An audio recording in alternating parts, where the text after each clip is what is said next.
हाल ही में इंडिया में cooperative banks के फेलियर्स बहुत बढ़ गए हैं। इससे बहुत सारे डिपॉजिटर्स मुश्किल में आ गए हैं और ये साफ दिखता है कि ये इंस्टीट्यूशंस कितने वल्नरेबल हैं। खास तौर पर new India cooperative bank scam ने पब्लिक ट्रस्ट को हिलाकर रख दिया है। ये हमें याद दिलाता है कि अपनी मेहनत की कमाई को फाइनेंशियली सिक्योर और रिलायबल इंस्टीट्यूशन में रखना कितना जरूरी है। यहीं पर LIC, होप और स्टेबिलिटी की एक रे बैंक आता है। कोऑपरेटिव बैंक क्राइसिस ने लोगों का कॉन्फिडेंस तोड़ दिया है। अब लोग डरते हैं कि पैसा कहां रखें। वो ऐसी इंस्टीट्यूशंस ढूंढ रहे हैं जो सिर्फ अच्छा रिटर्न ही नहीं बल्कि सेफ्टी और सिक्योरिटी भी दें। ये सिचुएशन हमें सोचने पर मजबूर करती है। हमें अपने इन्वेस्टमेंट चॉइसेस पर फिर से विचार करना होगा और उन इंस्टीट्यूशंस को चुनना होगा जो टाइम की टेस्ट भी पास हुई हैं। यहीं पर LIC ट्रस्ट और स्टेबिलिटी की अपनी लेगेसी के साथ पिक्चर में आता है। LIC यानी life insurance corporation of India बस कोई फाइनेंशियल इंस्टीट्यूशन नहीं है। ये मिलियंस ऑफ इंडियंस के लिए ट्रस्ट और रिलायबिलिटी का सिंबल है। 1956 में एस्टैब्लिश हुआ LIC डिकेड से इंडियन फाइनेंशियल लैंडस्केप में एक कांस्टेंट प्रेजेंस रहा है। LIC को स्पेशल बनाने वाली चीज है उसका गवर्नमेंट बैकिंग। इस बैकिंग से सिक्योरिटी की गारंटी मिलती है जो और किसी फाइनेंशियल इंस्टीट्यूशन में नहीं मिलती। जब आप LIC में इन्वेस्ट करते हैं तो आप एसेंशियली इंडियन गवर्नमेंट में इन्वेस्ट कर रहे होते हैं। इस इनहेरेंट सिक्योरिटी को और भी स्ट्रांग बनाती है LIC की robust financial performance over the years. LIC consistently अपने प्रोमिसेस भी डिलीवर करता है और जनरेशंस का ट्रस्ट जीता है।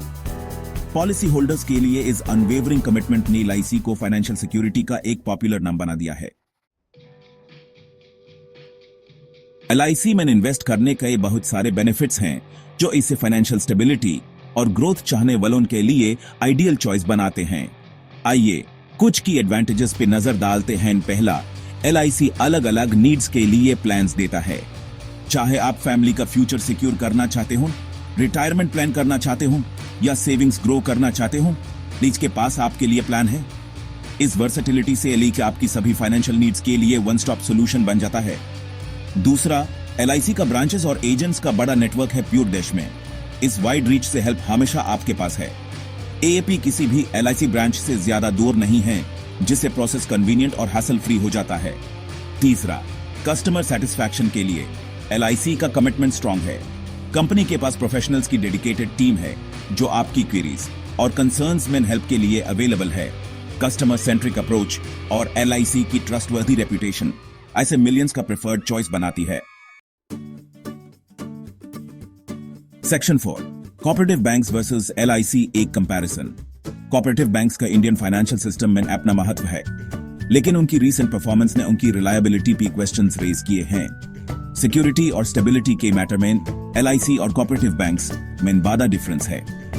कोऑपरेटिव बैंक्स अक्सर गवर्नेंस इश्यूज और लिमिटेड रेगुलेटरी ओवरसाइट के शिकार होते हैं जो LIC के कंपैरिजन में रिस्की हैं।